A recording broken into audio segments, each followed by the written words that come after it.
Okay, so based on my last post, you guys like the love talk. So let's talk love and the fact that the narcissist can never give that to you.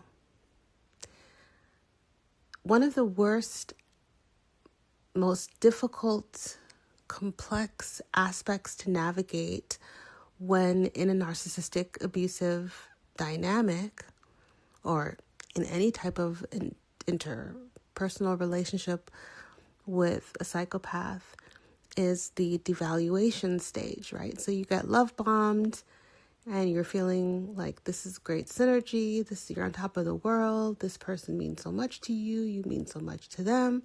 And then all of a sudden things shift and you're not usually able to tell up front what changed or why.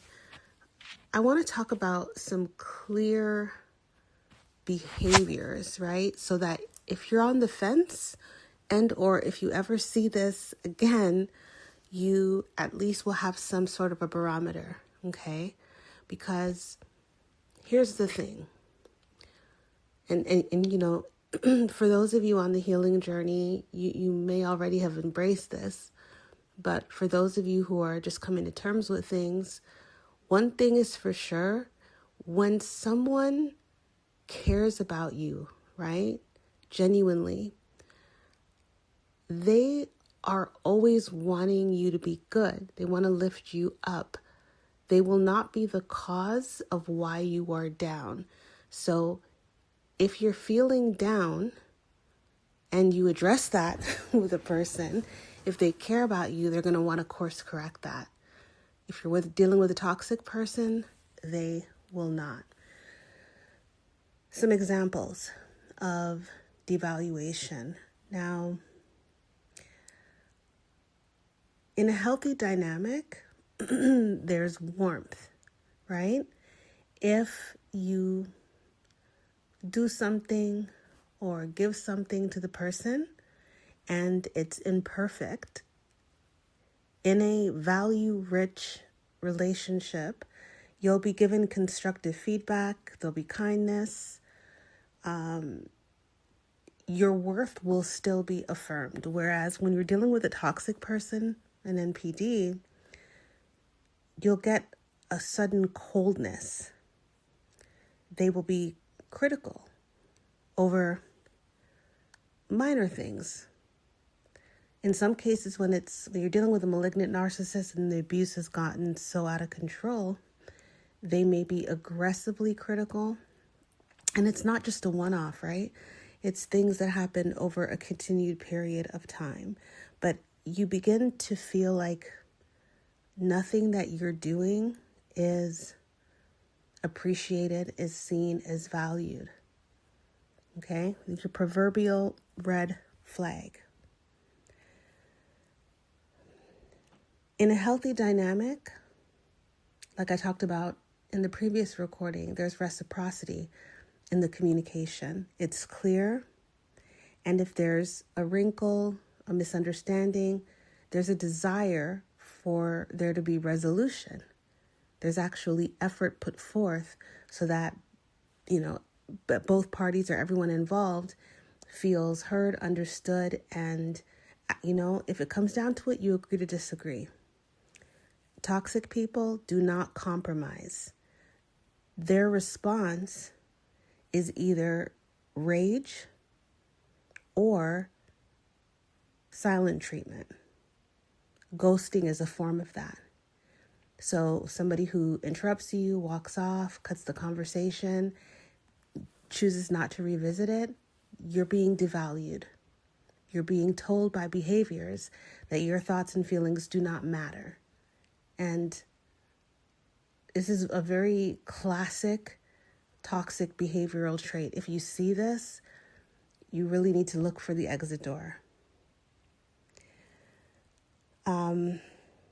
Triangulation is one that a lot of individuals who have dealt with psychopaths speak of. These pricks will triangulate you with friends, other family members, children, whether they be your children or strangers' children, they will triangulate you with the damn pets. Okay? Anything, remember, the psychopath is thinking about control at all times. They're serving their ego, right? A healthy person will embrace your uniqueness, your quirks, your jokes that may or may not be funny. Like, it doesn't matter. They will still show appreciation, right, for who you are, what you're about. Where the toxic individual will not do that. They will look for opportunities to compare you to others in a toxic way. So not in a constructive way, to like engage in conversation where you're just, talking about things generally. No, they will like pit things like against you. That's why they use the term triangulation, because of the angle for which it's aligned, right? The various angles of a triangle. So it's like it's always you against whatever else, as opposed to there being a collective energy.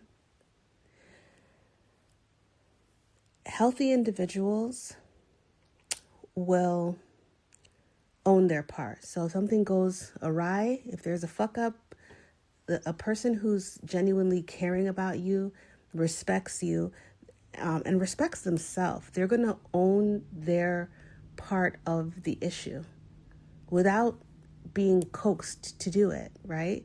Like, they'll own the mistake, they'll own their part in it. Not to say that they may be all at fault. You may be at fault. You both may be at fault, whatever it might be.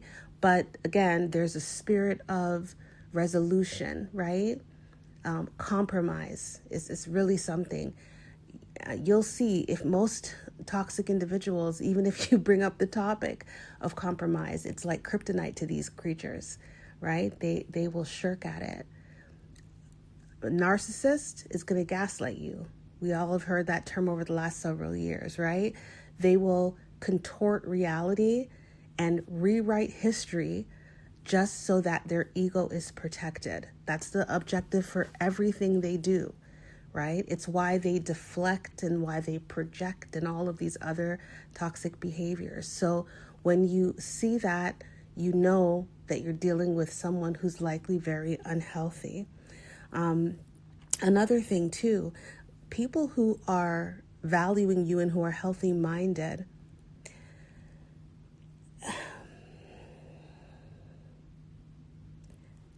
they are free giving of their, not only compliments, but their affection.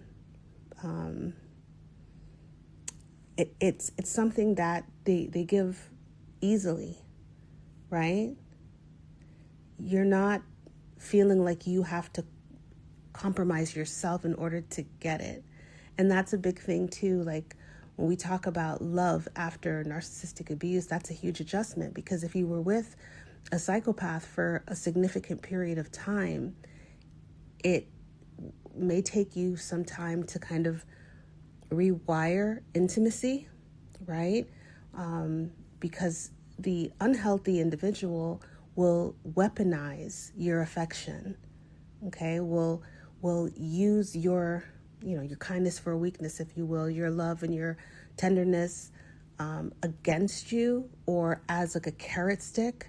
They'll take their affection in response to your affection and constantly move the goalpost in these very subtle ways, especially if they're covert, right? They'll be smooth about it, where an overt might be more aggressive about it. Blame shifting is something you won't see in healthy dynamics, right? Genuine humans, not only will they take accountability, but like wherever challenges or fault may lie, like all of the feelings will be taken into consideration and responsibility will be allocated appropriately, versus the deflecting ass psychopath who, no matter what the circumstance is, right? Their actions are always the doing of someone else, no matter what it is. They did a thing and it was someone else who caused them to do that thing, right? There's never any, you won't hear them at the outset own they're part of a thing or that they caused harm. They don't speak to their impact. Again, they're serving the ego. So in order to protect it, the blame has to be shifted to anybody but them. And the most insidious thing, and this is how love bombing is so effective, is the future faking. The narcissist will make you believe that what's coming is for your best interest. The things you express a desire for or an interest in, they will pretend that they too have an interest in that thing. Traditional, typical con artist behavior. Healthy people don't operate that way, right? A person who values themselves and subsequently values you is always going to be truthful about their likes, their dislikes, their wants, the things they don't want, right? Huge shift from dealing with a psychopath. Ultimately, what you want to remember is that in order to value another person, right, we have to value ourselves. The narcissist is a shame-based creature, right? Will never change. That's the 24/7 operation for them. The covert smothers it better than the malignant, but nonetheless, they will never be able to value not only you, but anybody, nobody in their life will they truly appreciate at a heart level. Healthy individuals will value you. So you have to first value yourself. Do your shadow work.